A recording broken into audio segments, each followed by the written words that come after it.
Okay, welcome back to Tried and Tested Cycle Coaching. This is the Mallorca Masters 2025 stage race review and analysis. We're now on to stage 2, which was a far more interesting stage than stage 1. This time the race was over the full distance as planned. There was no bad weather forecast actually for this race, but it couldn't have been further from the forecast. So again, unlike day 1, which was due to rain and be terrible and ended up being bone dry, this day was a complete washout. It was basically, as I put in here, like riding in the UK. Probably one of the wettest races I've raced in, and obviously made for challenging conditions for anyone out there on that day. Let's dig into stage 2. As we can see, it's again down near Palma, Mallorca. This time we're kind of on the north side. The terrain is definitely a little bit more challenging for stage 2.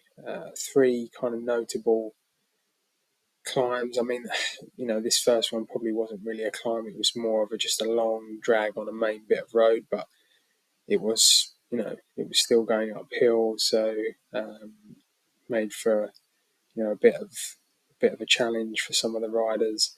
And then there was another more prominent climb around the 42-mile mark, and then we had this final kicker here as you head back into Palma. So definitely a bit more interesting in terms of terrain, and the weather, as I said, made it even more challenging. But anyway, let's get into the nuts and bolts of this particular stage.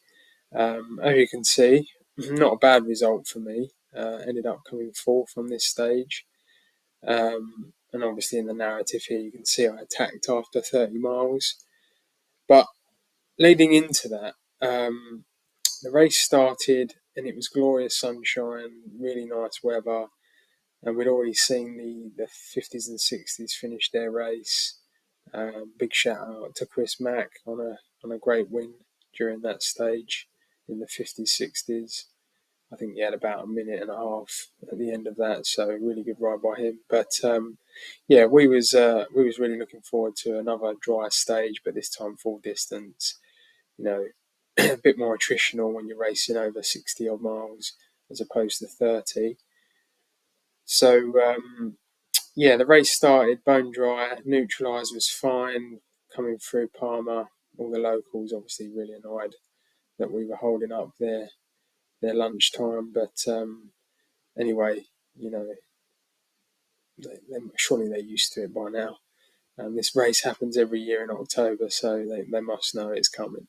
But anyway, Neutralise was dry, and then literally as the flag dropped, I just saw some massive raindrops hitting my handlebars, and I thought, oh my God, this is going to be a wet race.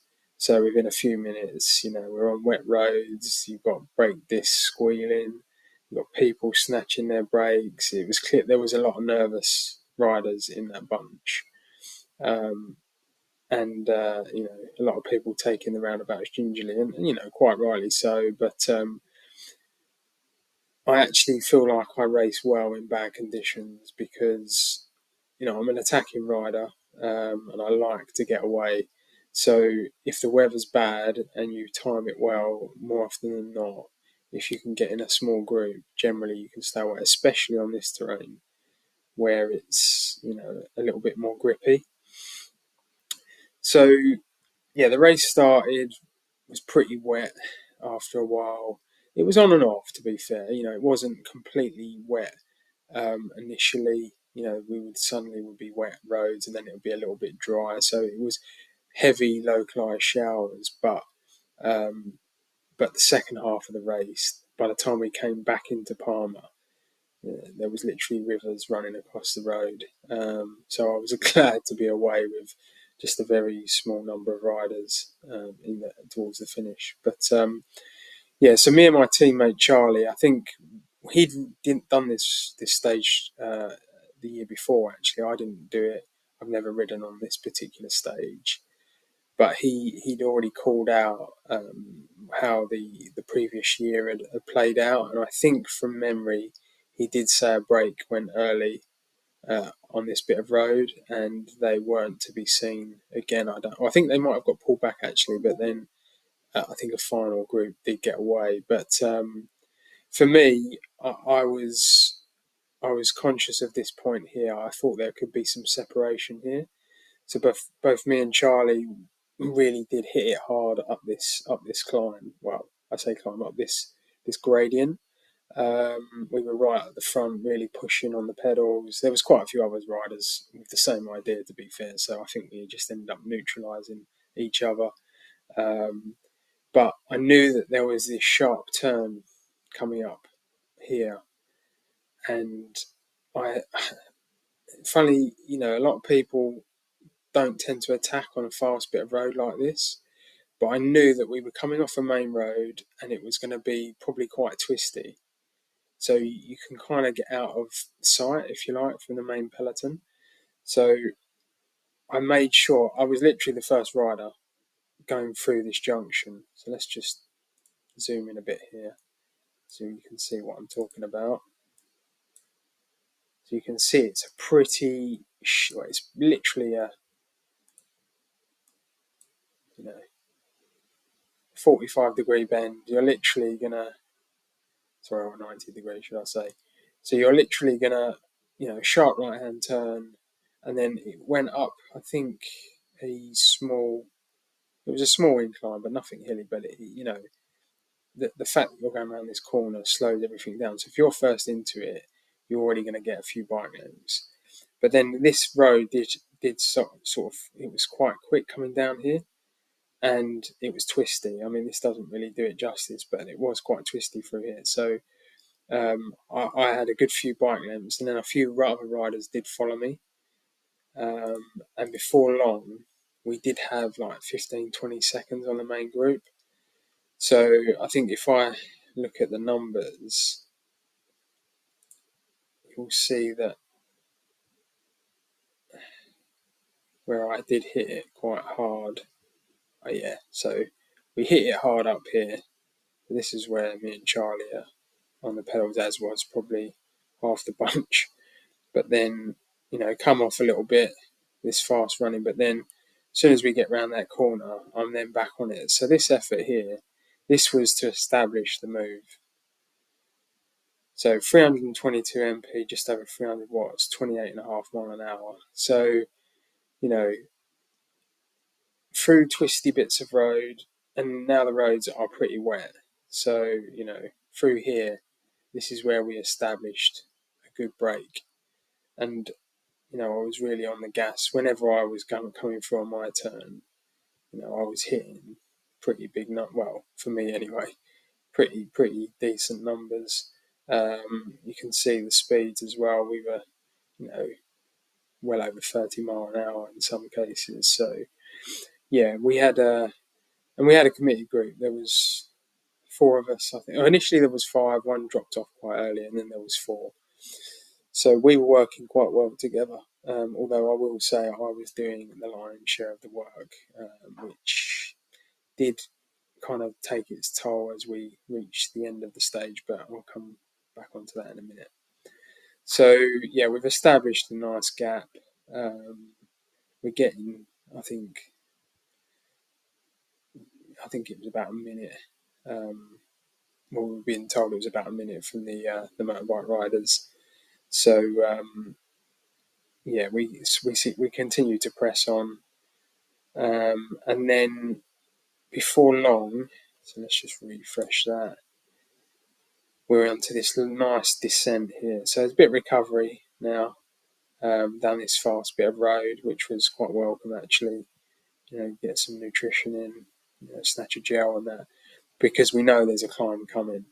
And this for me was the main climb. I think if anyone was going to attack, had it not already split, they were going to do it here. So I was quite pleased to be away in this group. There was four of us.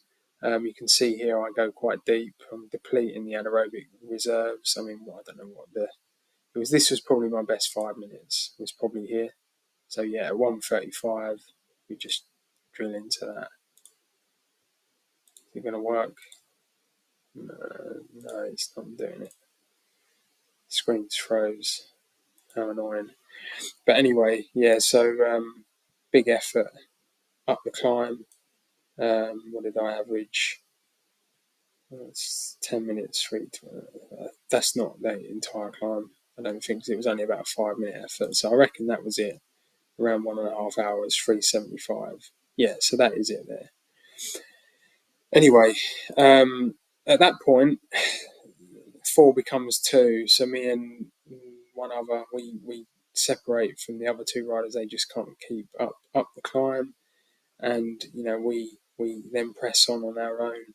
And then we're just literally just rolling turns, the 2 of us, until we reach this bit here.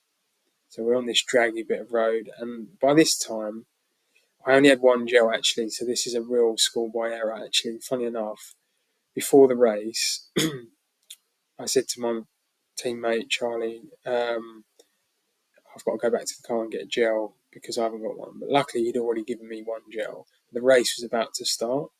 So I only had 1 gel for the whole race and my 2 bottles. Luckily, there was 90 grams of carbs in one, and then I think 47 grams of carbs in the other, plus the gel, which was 30 grams. So you're looking at about 165 grams of carbs for a 2.5 hour race. So it was touch and go towards the end. I wasn't completely out of energy, but definitely the legs were starting to feel it. I mean, we've been out on our own, from this point out until we peaked up here. So that entire effort was 316 watts, MP 293. So I'm doing 1500 kilojoules of work. That's a lot of energy to expend, and then not really put a lot back in. So yeah, definitely a schoolboy error that day.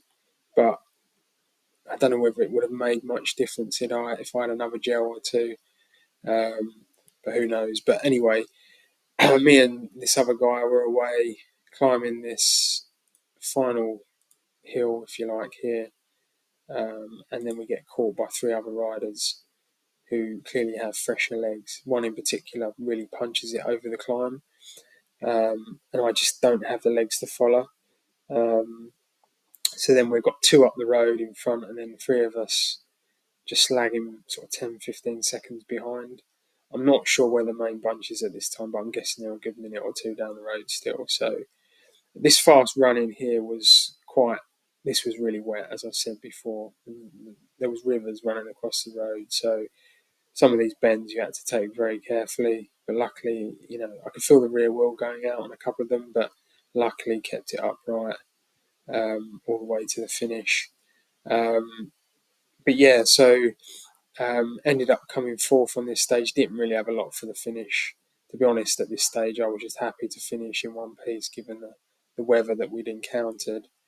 But yeah, overall, sort of 300 normalised for 2.5 hours. So a bit of an effort, and yeah, just pleased to make it round in one piece on that particular day. I was the first 40 plus rider, so did get on the podium in that respect, and also I think I got the polka dot jersey that day because I was first up the main climb. So managed to nab those points. So yeah, all in all, this was a reasonable day, and my teammate, in his own words, he was happy to see me go because then he could just sit in and have an easy ride. He was happy when I buggered off, as they say. But yeah, overall, I was pretty pleased with this effort, and I think that the timing of the attack was critical.